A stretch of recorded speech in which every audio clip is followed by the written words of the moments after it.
Hi everyone, welcome back. So this time we finally hit on median and mode. You're like, yes, we made it. We're escaping average. You are. Okay, now these are going to be easier because there is no median if. There is no median ifs, it's just median. Whew. Now, median is simply the middle of a set of numbers. It means if you order them from greatest to smallest, or smallest to least, smallest to greatest, it will be the number that's directly in the middle. So if it's odd, it's that middle number. If it's even, if you have an even set of numbers, then you will have to average those two middle numbers. Okay, so let's try this out, see what happens.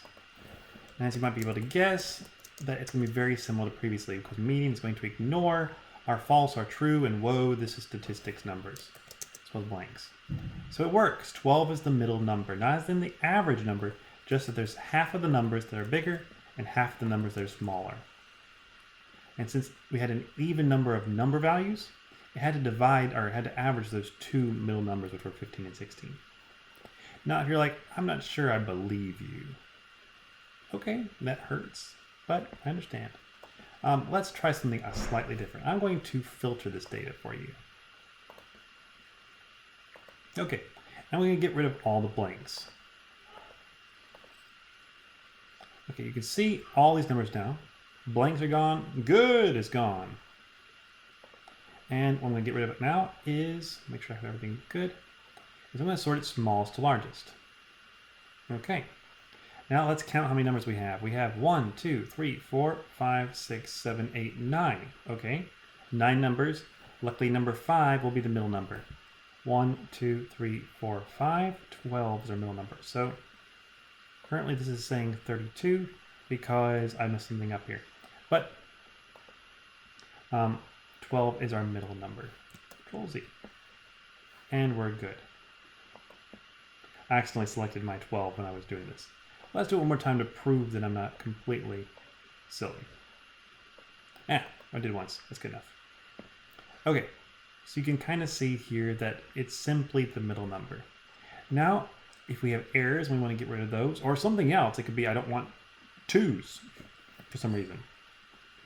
You can use the same thing we did before for the fancy way of doing average, where you put the if statement inside of it. So this is a nice little helper function right here. So when I get rid of errors, I just check to see, is this selection a number? And if you give it a multiple, it will start at the first one and go to the last one. And if it is, good. Now this has to be inside of something that expects a selection of numbers. I'm going to show you what happens if it's not. So if you try to do this somewhere else, I'm not even sure if it'll let me do this. I think it will though. So if is number, I select all of these. Cool. And if it isn't, if it is, I want this. Okay, I close it. My if statement's closed. I hit enter, and you see what right here is something called spillover. It's where you have a single cell function, and that function is supposed to give out a big bunch of numbers, and you haven't told it to do anything with those. If you do this, Excel will do what we just saw, where it will take it and put it in the first one, and it will just go all the way down to the last. So this is kind of cool. If I click this one, notice that it reappears. So these are all kind of together. I can, if I want to, delete individual ones, but let's see. Oh, I got rid of the thing. It won't actually let you delete them because these are all connected. However, if I go back to that original cell and I delete it, they all disappear together. So that's spillover. It's just showing you in a nice way that, you know, there was a bunch of numbers here. You should have done something with them. Let that help you out in the future. And if you get that error, just realize that you should have averaged or summed or counted or done something with those numbers. Something that requires a bunch of numbers. So it wouldn't do that to you. Okay, mode is very similar. It is simply another function that works on the big set of numbers, and it is the most common number. There's also a way that you can have multi-modes. So if you want to, there's actually a mode.single and mode.multi function in Excel. If you just use mode, it's just using mode.single.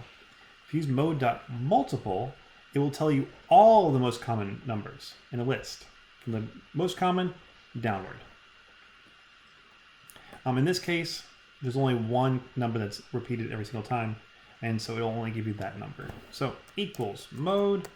I select everything. Once again, blanks are ignored. True, false is ignored, and text is ignored again. Makes it easier on ourselves. And once again, if we want to use something with a bunch of errors, we just put an if statement inside of our function. And so I select everything, check to see if they're all numbers. If they are, wonderful. Then I want that number. And if not, just make it false. And there we go. Okay, I know I'm really fast on this one, but it's exactly the same thing as up here with median and up there with average. You just change it from average to median to mode. And you have the answer. I won't do this to you too much. I might never do this to you in this class. This is more of those things that I want you to learn so that you can prosper from it. Otherwise, it's just a great skill to have. Okay, so now you know what the mean, median, and mode are. You know the difference. You might not know how to use those. We don't go too deep into median and mode in this class, but we're going to hit on mean, and we're going to learn about normal distributions next time, which are extremely helpful, especially when you're talking about error.